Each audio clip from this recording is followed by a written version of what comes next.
A big company marches onto your land, sinks a well without your permission, then proceeds to threaten your livelihood. That drilling sites are springing up like topsy all over their farms, some with significant gas leakage, and that Australia's greatest underground water resource, the Great Artesian Basin, will be contaminated and depleted. And it's our laws and our politicians who are letting it happen. This is shaping into a classic battle of David and Goliath.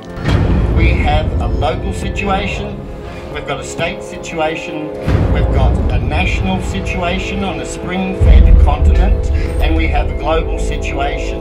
The monster in the room is the coal seam gas. It is a blueprint for the destruction of sweet water across the planet. Critics claim illnesses, including cancers and neurological disorders, are a result of the gas extraction process. In what's called fracking, a concoction of chemicals and sand are hydraulically rammed into the well to fracture the coal seam and release the gas. The chemicals used are a closely guarded secret by mining industry officials. Do you know what's put down into those wells? Do you know what chemicals are used? Not totally, no. Shouldn't you? Shouldn't you know what chemicals they hydraulically ram down those wells? Well, what I'm assured about is that the processes that they employ are appropriate processes for the extraction of that coal seam gas. These chemicals are carcinogens, they're reproductive toxins, they're chemicals that cause sensitisation. Of the 23 most commonly used chemicals by fracking companies, only 2 had ever been assessed by a national regulator. Yet here we were seeing these chemicals released into the wider environment in vast mixtures. Since mining began nearby, the bore is spewing more gas than water. And just to prove it, when you light it, it does this. My place is unlivable. I mean, I've been gone now for about 6 days. My headache that I've had for 5 weeks is gone. I've got 200 wells in my neighbourhood. We've got about 2,000 in my direct district, but we've got 4,500 in total, and 36,000 more to come. And the approval is given till, wait for it, 2060. The federal government has signed the death warrant on the Great Artesian Basin by allowing these people to go in there. Doesn't that mining fracture the water table? That's one of the allegations that is made. Is that not true? Well, no. That's one of the allegations that is made. That is why we've put in place the Independent Queensland Water Commission. See, these are vital things to know before any of this should be taking place, and you don't know. No. When you disrupt the pressure between aquifers, the leaching between aquifers is an unknowable quantity. If we break all that strata open, all that gas is going to start leaking all over, even if it's nothing to do with their hydraulic fluids or their chemical fluids. Once you fracture it, the whole sandstone region is going to start leaking again until it stabilises some millions of years down the track. The trouble is we're dependent on those groundwaters now, and all the groundwaters go into the surface waters at the springs and into the dam, so it's effectively all the one water, and if we disturb it, we can expect millions of years of upset until it actually stabilises again. So when you start going under the ground and fracturing aquifers with multiple fracking processes, you are destroying the future for generations, and that's all living things. That's no understatement. All these things add up to a disaster, and probably the greatest threat that Australia has ever faced, the assault on our water supply, our sweet potable water supply.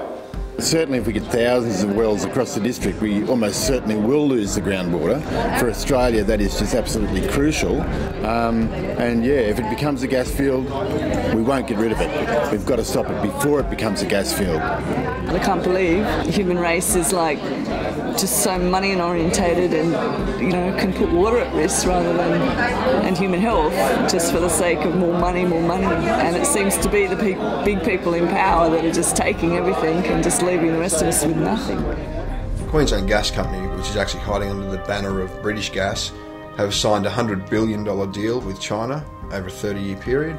They want this gas out of the ground, they want it out and on the boats to China and India by 2014. And every day they're late, there's huge penalties for the industry and for the companies. So they're pushing through at any cost. You know what I mean? It doesn't matter about your land rights, land access. You know, their attitude is, you're in our gas field, get out of the way. You're never going to get them to understand things when their salary depends on them not understanding it, you know, and to say that it's anything other than making money is insane. Chloe Munro is the Chief Advisor to the National Water Commission, spoke in terms of millennia for this damage to be fixed up. So this is the Chief Advisor to the National Government, and her advice was simply flipped away. So if people of that calibre are ignored, then we have to understand that it becomes not essentially a political issue, but a people's issue. We have to take responsibility for our own water and our own food production. We had the right to participate meaningfully in any decision about chemicals that affect us.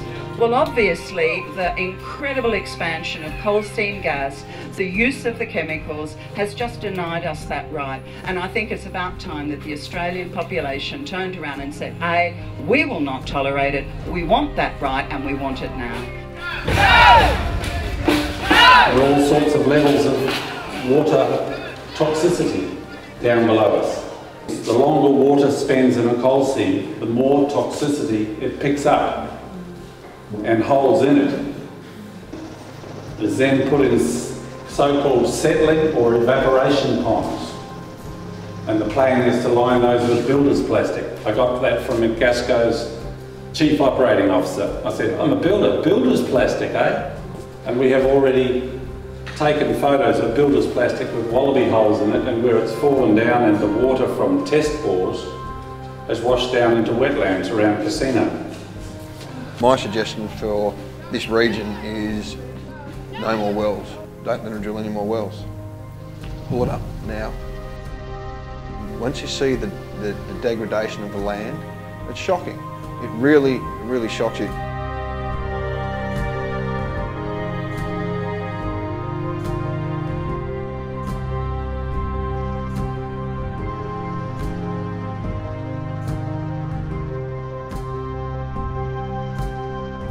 You don't want to let these people get their foot in the door. The minute you let them get their foot in the door, it's over. They will build that pipeline from here straight through to Gladstone, be going to China and India before you know it, and it'll be you who pay the ultimate price. Who wants a pipeline running through your farm? What's that going to do to land values? The bank won't loan money on property that's got any mining concerns or any areas of land that are under investigation. People can't get a mortgage, they can't live on the land that they've got. What happens is with coal seam gas, it comes up with other constituent gases. Now, they'll vent them into the air. Some of them will flare them. Most of the time it is vented into the air, as you saw on the film. So with the valleys and the moist air, the moisture catches onto the gas and it'll settle it. So it'll settle in all your valleys. It'll settle on your homes, it'll settle on your cattle, it'll settle on your children, your family, your neighbours, you know what I mean? In my opinion, if it gets going here, you're in more trouble than I am. We've got many groups writing to the government, writing to the Premier. We have groups that are having regular meetings with the Premier. It's not stopping the drilling. They tie you up. They'll put you on a committee. They will get you and they will tie you up in, bog you down in paperwork, meetings. It'll go on and on and on and on and on. Then you'll get to a point, they'll have 400 wells drilled. It's too late then. You know what I mean? They will bog you down. There should not be one more well drilled in this district. And that's the line you have to take. The people that drilled the hole up in Kieron are Arrow, Shell, Oil, PetroChina. So when you see Arrow, and they'll put a nice little ad in the local community newspaper saying, Arrow for brighter futures for community groups. That means they're coming. Make no mistake, this is not the fight of our lives, this is the fight for our lives. And show the state and federal governments that you've had enough. If you continue this on, you're in serious trouble. You really are. The wells that you have now, that's it. No more. You've got to take that stand. Otherwise you'll get in my situation and my land's unsellable, it's unlivable. It's over for us, but it's not over for you. Talk with your neighbours, talk with your friends, make it happen. Do not let these companies in. Badger your state government, badger your federal government, harass the companies. They'll tie you up as long as they can, drill as many wells as they can. And they'll pay the landowners. In our area they pay between $200 and $1,500 a well, and they're making $1 million a well. There's a guy, and we're picketing on his land right now, he's lost about a quarter of his land, $1,500 a year. He's not allowed to even use the road, you know what I mean? They've put the road through, but he's not allowed to use it. It's ridiculous. We're second over money. Pressure your local mayors, your local members, you know what I mean?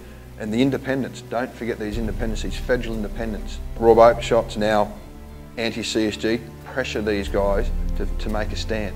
Get educated about what is coming and then get active. If there's an action called, be at the action, because it's bodies on the ground in these places when they're called for that is going to make the difference and actually show these people they can't just walk in here and wreck the water. I'm not an activist, I'm not a greenie, I'm a mother. I have 4 beautiful daughters that I have spent 30+ years raising to be good human beings.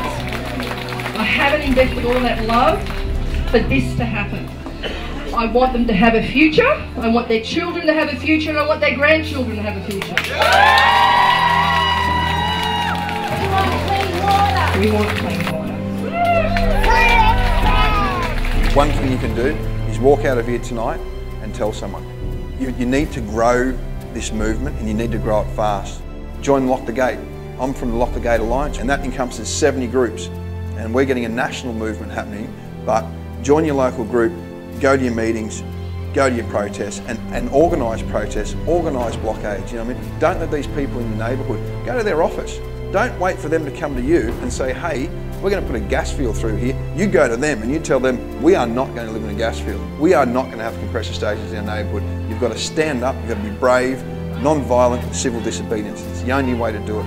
We've been through this and look at where we are now.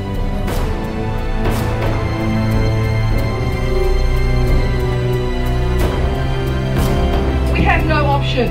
We have no choice. We've got to get the total ban on coal seam gas mining in this country.